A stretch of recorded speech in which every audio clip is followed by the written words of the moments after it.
I met Bruce in college. It's one of those stories where he was my roommate's boyfriend, and my roommate was in my wedding, so she was fine with that. But now Bruce and I met in college, and I just kind of fell in love right away. He was the smart one. I was the funny one, the journalism major. He was a chemist. And we had a great time in college. We had so much fun in college that we decided that we wanted to get married. Most kids would be a little scared going to their parents to say, hey, I want to get married before I finish my senior year. And a lot of parents wouldn't have helped their kids.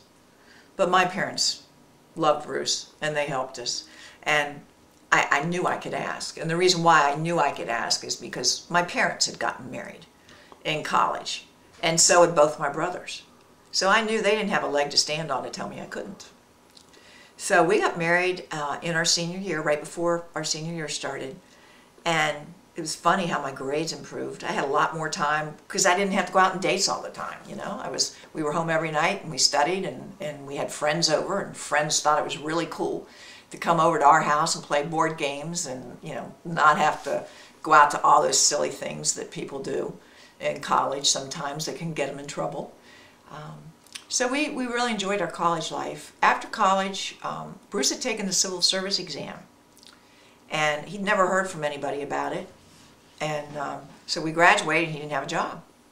So he went to Virginia, tell you what a close-knit family I have, and worked for my brothers, who owned a carpet store. And my parents spent the summers there with them, helping out at the carpet store as well. So we were there for a year, and lo and behold, he gets a call from Aberdeen Proving Ground about the test, the civil service exam he'd taken 18 months before that. So we came up and drove through Edgewood, Maryland, what there was of it, which wasn't a whole lot. There was nothing between I-95 and the base. It was really beautiful. And I brought my mom with me so she could help me find an apartment.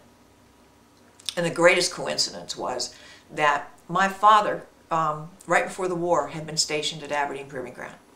He went to ordnance school here, and they had a little place in Harford, Grace, which is part of my district now. So Mom and I found an apartment. It was a basement apartment. Wasn't much, but I was 8 months pregnant by this time. And we really enjoyed life, especially here. And I'd always played tennis as a young person. My grandmother actually had been a West Virginia state tennis champion. And one of the things she did before she died was to make sure that I knew how to play tennis right. So I taught tennis for a living. We actually bought a business, a small indoor tennis club right here on Route 40 in Edgewood. It's now the Maryland Sports Arena. And I taught all our girls how to play tennis. We have 3 girls, by the way. Our oldest is Beth, and our middle daughter is 2 years behind Beth, is Becky, and our youngest daughter is Laura. And we had a lot of fun with them growing up. They were good kids. They were really good kids. We always had everybody at our house. We had more toys than anybody. We had more playground equipment.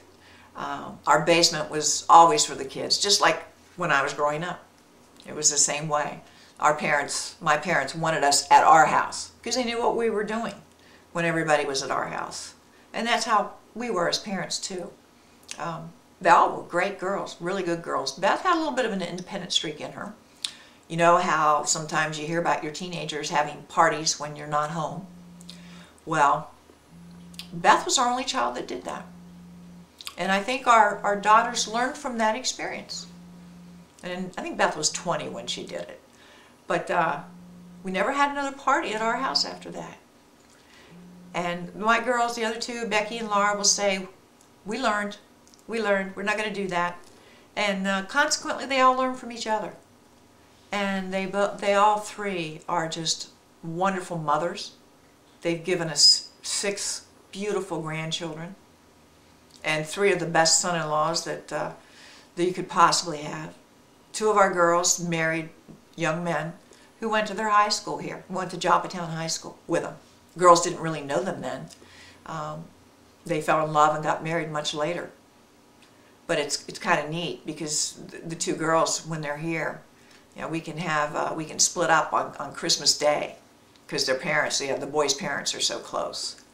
So we're really fortunate to had our daughters marry really wonderful young men, all happily married too, which is another blessing. But the biggest blessing is the fact that they've given us 6 grandchildren. Abby just turned 11. She just started middle school. Oh, last week I think it was. She just started middle school. She was worried about finding her way around. And I told her, as did her aunts, that they'll have a map in the room. You'll have friends who are in the classes with you that you can walk with. But she was apprehensive, just like I guess all of us were on the first day of school, going to the new school. But she just loves it and has fit right in, and she didn't get lost once. Next in line is Gabe. Gabe's the first boy our family's ever seen, besides Bruce and one of our dogs. You know, I wasn't sure I'd know how to act around a little boy. I think he came out of the womb carrying a truck and making boy noises. He's not rambunctious, but yet he is. He's a well-behaved little boy. It's funny, I think kids always act better around their grandparents than they do around their parents, because they really don't act up with us at all. They're great kids. And then next we have Emmy. Emmy is Annabelle. No, I'm sorry. Let me start that again. Next we have Emmy. Emmy's Abby's little sister. And Emmy just turned 6. And Emmy is very fortunate that she has a cousin that's only 3 weeks younger than she is. That's Cameron, and she's Gabe's little sister.